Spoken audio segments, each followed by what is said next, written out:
My wife said, "Don't hug me in front of my parents." I froze and left without saying a word. She came home to find the house empty and everything gone. You know that feeling when someone pulls back the curtain and shows you who you really are to them? Not who you thought you were, not who they said you were, but who you actually are when it matters most. That's what happened to me at the Scottsdale Pharmaceutical Conference on a Tuesday evening that changed everything. The Fairmont Princess was the kind of place where everyone wore badges worth more than my work truck. Savannah had been talking about this promotion for months. Senior marketing director at Phoenix Biomed, 6-figure salary, corner office with a view of Camelback Mountain. I'd been paying for her to chase this dream for 3 years, working double shifts in Arizona heat while she networked with people who thought HVAC stood for have very annoying customers. I pulled up to the valet stand in my F-250, engine still ticking from the Ahwatukee service call that made me late. The kid in the red vest looked at my truck like I'd brought a rattlesnake to a garden party. His eyes darted from my work boots to the tool decals on my rear window, calculating how much this lowered the property value. "Sir, are you delivering something?" "Yeah," I said, handing him the keys. "Myself." Inside, pharmaceutical executives sipped $18 cocktails and discussed market penetration strategies for diabetes medications. The air conditioning was set to Arctic, probably a train unit, 15-ton capacity, the kind I'd installed in a dozen buildings just like this one. These people had no idea that without guys like me, their fancy conference would be a sweaty mess in about 20 minutes. I found Savannah by the bar, radiant in the black dress I'd bought her for Christmas. She was surrounded by suits that cost more than most people's monthly rent, gesturing animatedly while discussing something called physician engagement metrics. Her laugh carried across the room, bright, professional, the sound of someone who belonged here. She saw me approaching and her smile flickered. Just for a second, but I caught it. The way her eyes darted to her colleagues, the subtle step backward. I'd seen that look before, when her parents visited our Mesa house, when we ran into her med school friends at restaurants, anytime my zip code threatened her carefully constructed professional image. "Mason," she recovered quickly, always the professional. "Everyone, this is my husband." Her colleagues turned toward me with polite interest. Dr. Patricia Chen from Marketing Research, her badge displaying more letters after her name than the alphabet had room for. Director James Walsh from Regulatory Affairs, soft hands that had never held anything heavier than a laptop. Senior VP Michael Torres, whose tie probably cost more than I made in a day. "Pleasure to meet you," Torres said, extending his hand. "What's your field, Mason?" "HVAC. Commercial and residential. I own Brooks Mechanical." The temperature in their little circle dropped 10 degrees. Not literally, that would have required adjusting the thermostat, but socially, the chill was unmistakable. Dr. Chen's smile became professional courtesy. Walsh suddenly found his phone fascinating. Torres nodded with the enthusiasm of someone being told about septic tank maintenance. "That's practical," Torres said finally. "Practical. Like I fixed leaky faucets for a living instead of designing climate systems that kept their sterile laboratories at precisely 68 degrees year-round." I moved to hug Savannah, the way I had 1,000 times before. "Congratulations, baby. You earned this." But she stepped back, hand raised like a traffic cop stopping rush hour. "Not here, please." These are important people. The words hung in the desert air like heat waves. Around us, pharmaceutical executives continued their conversations about quarterly projections and FDA approvals. Nobody else heard it, but I felt every syllable like a wrench to the chest. Important people. I looked at her colleagues again. Soft hands that had never held a pipe wrench. Pale skin that had never worked under Phoenix sun. Smooth faces that had never breathed fiberglass insulation or crawled through 120-degree attics. These were the important people, not the guy who kept their air conditioning running when it hit 115 degrees outside, not the husband who'd paid for the MBA classes and networking events that brought her to this moment. The silence stretched between us like a canyon. Savannah's colleagues were watching now, sensing drama but not understanding its source. Her face had gone pale beneath her carefully applied makeup. I didn't say a word. Couldn't find any that wouldn't make things worse. Instead, I turned around and walked out of that conference room, past the networking tables loaded with promotional materials for blood pressure medications, past the banner announcing innovation in patient care solutions, past the valet who looked relieved to see the F-250 finally leaving their pristine driveway. The drive home to Mesa took 23 minutes, enough time for the full weight of what had happened to settle in my chest like concrete. 3 years. 3 years of double shifts and weekend emergency calls. 3 years of paying for her conferences, her continuing education courses, her parents' mortgage. 3 years of being treated like I should be grateful she'd married down. Our house sat in comfortable middle-class mediocrity on a street lined with similar homes. Nothing fancy, but solid. Good bones, central air that I'd upgraded myself, a workshop in the garage where I could rebuild compressors and forget about pharmaceutical executives for a while. The inheritance papers were waiting on my kitchen counter where I'd left them that morning. Cole Anderson, estate attorney, had called 3 days ago about my Uncle Ray's will. Raymond Brooks, the uncle who'd started with nothing but a beat-up van and a dream, who'd built Brooks Mechanical into the largest commercial HVAC operation in Arizona. The uncle who'd never married, never had kids, who'd watched me start my own business from his hospital bed and decided I understood what hard work meant. $4.2 million. I stared at those numbers until they burned into my retinas. Property holdings across Scottsdale and Tempe. Commercial contracts with half the office buildings in Phoenix. Investment portfolios that threw off more monthly income than I used to make in a year. Uncle Ray had been sitting on a fortune while I scraped together payments for Savannah's student loans. The irony tasted like copper pennies. All those networking events where her colleagues looked through me like I was invisible. All those family dinners where her father lectured me about financial planning while I deposited $2,400 into his bank account every month. Shane Price, retired bank vice president, loved to explain compound interest to the guy keeping his house out of foreclosure. You know what's funny about money? It doesn't just buy things. It buys respect, credibility, the right to have opinions that matter. Without it, you're just some guy with dirty fingernails who fixes things when they break. With it, you're an entrepreneur, a business owner, someone worth listening to. I'd had it all along, just never needed to prove it. My phone rang around 11 that night. Savannah, calling from the hotel where the pharmaceutical conference was hosting their executive reception. Background noise of clinking glasses and important people discussing market dynamics. Mason, we need to talk about what happened tonight. Do we? I know you're upset, but you have to understand these connections are crucial for my career. Dr. Torres is considering me for the national marketing team. This could change everything for us. Us, like we were still a team. Congratulations on the promotion, I said. You've worked hard for it. Thank you. Look, I know the hug thing was awkward, but in professional settings, there are protocols. Professional protocols for being ashamed of your husband. Silence on her end. Then, that's not fair. Isn't it? 3 years, Savannah.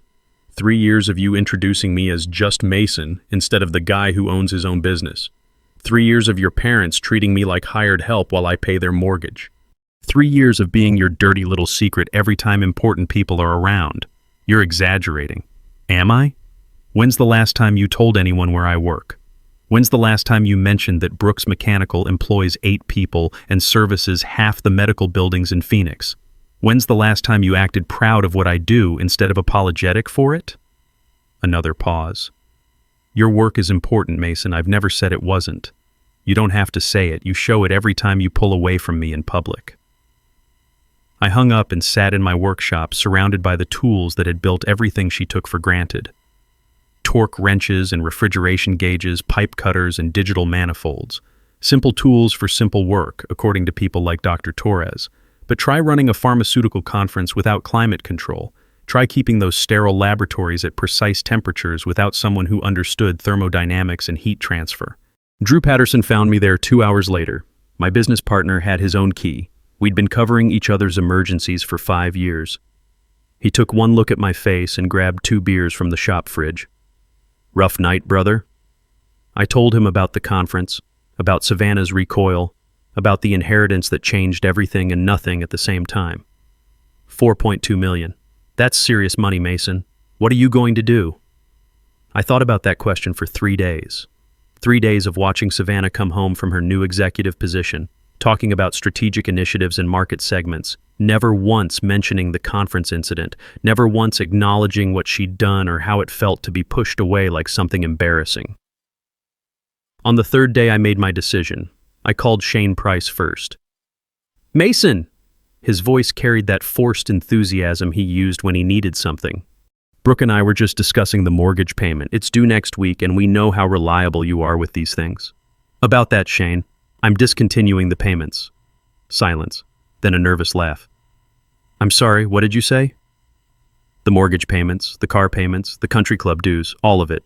You're a retired bank executive with 30 years of experience in financial planning. Figure it out." "Now hold on just a minute. We have an arrangement. Had an arrangement. Past tense. You've spent 3 years explaining to me how money works while spending mine. Time to practice what you preach." "You can't be serious. We'll lose the house." "That's what happens when you don't make your payments. You taught me that, remember? All those lectures about fiscal responsibility." "Mason, please. Think about what you're doing. Think about Savannah." "I am thinking about Savannah. I'm thinking about how she's embarrassed to be seen with me. I'm thinking about how you've treated me like the help for 3 years while I kept your lifestyle afloat. I'm thinking it's time for all of us to face reality." "This is madness. You're destroying our family over a misunderstanding." "I'm not destroying anything, Shane. I'm just not fixing everything anymore. Have a good day." I hung up and called Savannah's student loan servicer next. Account responsibility transferred back to primary borrower. Then her credit card companies, all 5 of them, maxed out on medical school expenses and residency costs. Account holder assumes full responsibility effective immediately. By 4 o'clock that afternoon, I'd systematically dismantled the financial framework that had supported her entire life. Savannah came home to financial chaos. Her phone had been ringing non-stop since 3 o'clock. Panicked calls from her parents, automated messages from credit card companies, stern notifications from loan servicers. She found me in the living room, calmly reading a commercial refrigeration manual like nothing had happened. "What did you do?" Her voice was shaking, keys still clutched in her trembling hand. "I stopped paying for your life." "Mason, you can't just..." "My parents are in full panic mode. They're saying the bank called about the mortgage being 60 days past due. My credit cards are all frozen. What is this about?" I set down the manual and looked at her, really looked at her. Still beautiful in that sharp suit, pharmaceutical executive way. Still ambitious, still driven, still fundamentally ashamed of the man who'd made her success possible. "This is about important people, Savannah. You made it clear I'm not one of them." "That's not what I meant at the conference." "It's exactly what you meant." I stood up, walking to the kitchen counter where the inheritance papers lay spread out like a winning poker hand. "Turns out I'm worth $4.2 million. Uncle Ray left me everything. His business, his properties, his investment portfolio, everything I thought I lacked, I had all along. I just never felt the need to wave it around like a flag." Her face went white.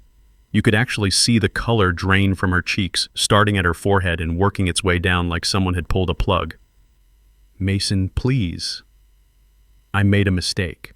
I was nervous. Those people were watching. My career. Those people matter more than I do. You've made that abundantly clear for 3 years. At every dinner party with your parents, every medical conference, every time you introduce me as just your husband instead of the man who built a business from nothing, instead of the guy who's been subsidizing your entire existence. I never asked you to pay for everything. You didn't have to ask. That's what husbands do. What wives don't do is treat their husbands like something to hide when impressive people are watching." She was crying now, mascara streaming down her perfectly contoured cheeks. "I'm sorry. I'm so desperately sorry. I'll do better.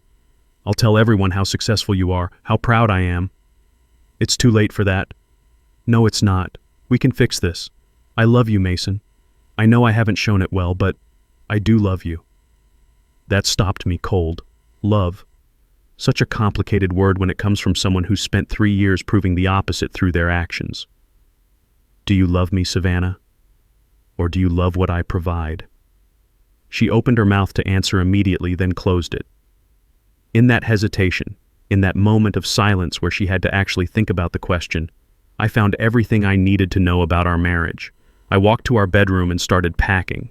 3 years of marriage, reduced to one suitcase and a toolbox. She followed me, pleading, promising, explaining away 3 years of systematic embarrassment as momentary lapses in judgment. Where will you go? Uncle Ray's house in Scottsdale. Bought it yesterday with a cash offer. 5 bedrooms, pool, desert landscaping, right in the heart of all those important people you're so desperate to impress. Mason, please don't do this. We can work through this together. I'll change. I'll be better. You shouldn't have to change who you are for me, Savannah, and I shouldn't have to pretend I'm less than I am for you. What does that mean? I stopped folding shirts and turned to face her fully. It means I'm done apologizing for working with my hands. I'm done pretending that what I do doesn't matter because it doesn't require a PhD. I'm done financing a lifestyle for people who treat me like I should be grateful they let me breathe the same air. My parents don't. Your parents have spent 3 years treating me like the hired help. Your father lectures me about fiscal responsibility while depositing my checks. Your mother asks about my little repair business like I fix toasters for a living. They've never once acknowledged that I keep their house out of foreclosure. She sank onto the bed, shoulders shaking. I know they do that. I should have stood up for you more. You should have stood up for me at all. Silence filled the bedroom. Outside, a monsoon was building. You could feel the pressure change in the air, the way it got heavy before the storms hit. Inside, our marriage was ending with the quiet finality of a compressor shutting down. There's something else, she said quietly, not looking at me. Something I should have told you weeks ago. I continued packing, waiting. I'm pregnant. The words hit me like a dropped air handler. I actually felt my hands go numb, the shirt I was holding falling back into the suitcase. How long have you known? 6 weeks. I found out the day before the conference. I was going to tell you that night after the celebration. I had it all planned out. I was going to pull you aside after the speeches and tell you we were going to be parents. 6 weeks. She'd known for 6 weeks and said nothing. 6 weeks of me paying for her celebration while she kept the biggest secret of our marriage locked away. And then what happened? Her voice broke completely. Then I ruined everything. Then I pushed you away when you tried to hug me and destroyed any chance we had of sharing that moment together. I sat down hard on the edge of the bed, suitcase forgotten. Boy or girl? Too early to tell, but Mason, this changes things. We're going to be parents. We have to find a way to work this out. I looked at her tear-streaked face, at the woman who'd hidden her pregnancy for 6 weeks rather than share the joy with her husband. The woman who'd been too ashamed of me to accept a congratulatory hug in public. Does it change things, Savannah? Or does it just complicate them? The coffee shop 3 months later was the same place we'd had our first date, back when she still held my hand in public and laughed at my jokes about temperamental thermostats. Corner booth by the window where we used to sit for hours, planning a future that felt as solid as properly installed ductwork. She was already there when I arrived, thinner than I remembered, dark circles under her eyes like someone had taken an eraser to her vitality. Her hair was pulled back in a simple ponytail instead of the sleek corporate style she'd perfected. She wore jeans and a sweater instead of power suits. She looked more like the girl I'd fallen in love with 5 years ago, and that made this harder. "Thank you for coming," she said as I slid into the booth across from her. "I wasn't sure you would." Drew said it was about the baby. She nodded, hands wrapped around a coffee cup like she was trying to absorb its warmth. "Michael was born 2 weeks ago, 7 pounds, 3 ounces. Dark hair, your eyes, your stubborn chin." Michael. She'd named him Michael like we'd talked about during those late-night conversations about someday and maybe, and wouldn't it be nice if... Where is he now? Hospital daycare. I'm pulling 16-hour shifts trying to cover the bills. The new executive position didn't work out. Turns out being promoted doesn't mean much when your husband publicly humiliates the company's biggest donors. I felt something twist in my chest. What happened? Your financial withdrawal made headlines in the medical community. Pharmaceutical executive's family loses home due to husband's business dispute. The story got picked up by healthcare industry publications. Phoenix Biomed decided I was too much of a liability for their public image. The coffee in my mouth suddenly tasted like ash. "Savannah, I didn't know." "No, you're right to be angry. I earned what happened. But Michael didn't earn this." Her voice cracked. "I've got $95,000 in credit card debt, $220,000 in student loans, and I'm barely making enough to cover rent and daycare. I haven't slept more than 3 hours at a time since he was born." I studied her across the table, Really studied her. This wasn't the polished pharmaceutical executive who'd recoiled from my touch. This was a woman drowning in consequences she'd never seen coming. "What do you want from me?" "I want my son to know his father. I want him to have the stability I can't provide. And I want to stop pretending I can do this alone." "You made it pretty clear you didn't want me in your life." "I was wrong. About everything. About you. About what matters. About who I wanted to be." She leaned forward, desperation making her voice rough. "I've lost everything, Mason. My job, my parents' house, my pride. The only thing I have left is Michael, and I'm failing him too." Before I could respond, my phone rang. Unknown number, but something made me answer. "Mr. Brooks, this is Tessa Ford from Phoenix Presbyterian Hospital. Your wife collapsed during her shift an hour ago. She's in the emergency room." I looked across the table. Savannah was pale, swaying slightly in her seat. "I'm looking at her right now. What happened?"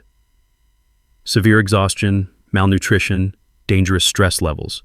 Sir, she's been working 70-hour weeks with an infant at home. Her body just gave out, and we need someone to pick up your son from daycare. We close in 30 minutes. The phone call ended, and Savannah was crying silently, tears streaming down her hollow cheeks. "I can't do it anymore," she whispered. "I'm so tired, Mason. So tired I can't think straight. I haven't eaten a real meal in weeks. I fall asleep standing up in patient rooms. Yesterday I almost gave someone the wrong medication because I was so exhausted I couldn't read the chart." I reached across the table and took her hand. It felt like holding a bird, all fragile bones and trembling muscle. "Where's Michael right now?" "Hospital daycare, but they close at 6 and I don't have anyone else to call. My parents won't help. They blame me for losing their house. I don't have friends anymore, just colleagues who whisper about my situation." I checked my watch. 5:40. "I'll get him." "Mason, you don't have to." "Yes, I do. He's my son." The hospital daycare was bright and cheerful, designed to ease the anxiety of parents juggling medical emergencies with childcare needs. Tessa Ford met me at the front desk, a woman in her 50s with kind eyes and worry lines that spoke of years caring for other people's children during their worst moments. "Mr. Brooks, thank you for coming so quickly. Your wife has been trying so hard, working herself literally to death trying to prove she doesn't need help, but that baby needs both his parents." She led me to a corner where infant carriers were arranged in neat rows. There he was, Michael Brooks, 2 weeks old, sleeping peacefully in a carrier that had seen better days. Dark hair sticking up in every direction, nose that was pure Uncle Ray, tiny fist curled near his mouth like he was ready to fight the world. When I picked him up, he opened his eyes. Brown, almost black, like looking in a mirror 30 years ago. He didn't cry, just studied my face with the serious concentration of someone trying to figure out if I was trustworthy. "Hey there, little man," I whispered. "I'm your dad." The words felt strange in my mouth. Dad, father, the man responsible for making sure this tiny human grew up safe and loved and confident that he mattered in the world. Tessa handed me a diaper bag stuffed with supplies. She's been so organized about everything. Bottles labeled and scheduled, extra clothes, emergency contacts. She loves him more than life itself, Mr. Brooks. She's just drowning.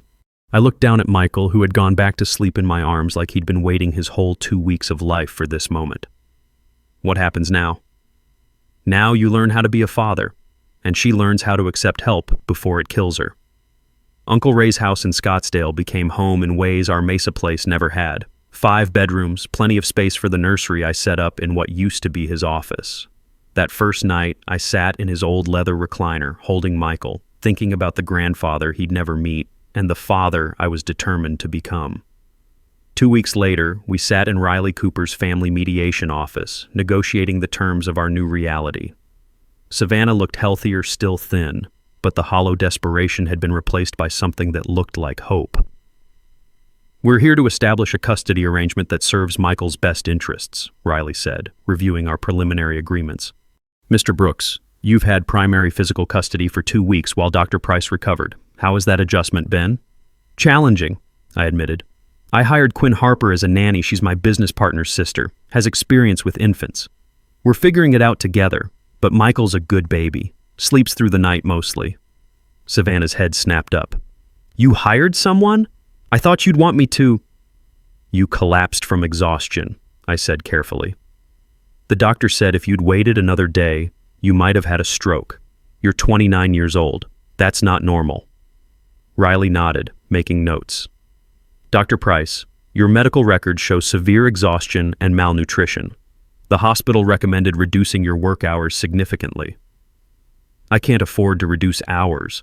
I'm drowning in debt. Student loans, credit cards, medical bills from the delivery. How much? The question came out before I could stop it.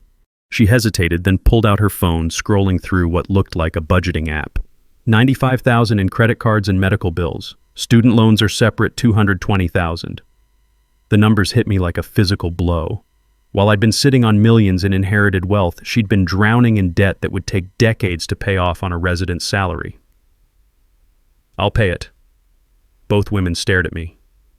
The $95,000. I'll clear the medical bills and credit cards. But, I looked directly at Savannah. You reduce your hours to 40 a week maximum. You start therapy to deal with the stress and exhaustion. And we share custody 50-50. Mason, I can't accept your money. It's not for you, I said, my voice colder than I intended. It's for Michael. He needs a healthy mother, and right now, you're not healthy. If you died from exhaustion, what would have happened to him? Foster care while the state tracked me down? Savannah flinched like I'd slapped her. I'm doing my best. Your best almost killed you, and if it had, our son would have paid the price. Riley cleared her throat diplomatically. Mr. Brooks raises valid concerns about Michael's welfare. Dr. Price, pride is understandable, but it can't be more important than your son's well-being. The arrangement we hammered out was surprisingly civilized. Savannah would have Michael Monday through Wednesday, I'd have him Thursday through Sunday. Medical decisions would be joint. I'd pay child support that was more than generous because Michael deserved the best of everything. We signed the papers in silence. When it was done, Savannah stood to leave, then hesitated. Mason, why are you being so generous? After everything I did, everything I put you through? I thought about that question for a long moment, watching her through eyes that no longer saw the woman I'd married but the mother of my child. Because holding grudges is expensive, and someone has to put Michael first. I'd rather it be both of us. 6 months later, I stood in Michael's nursery, watching him sleep after his evening bottle. The monsoon season was ending, which meant business would pick up as the heat returned. Good timing. I had a son to raise, a company to run, and a future to build that didn't depend on anyone else's approval.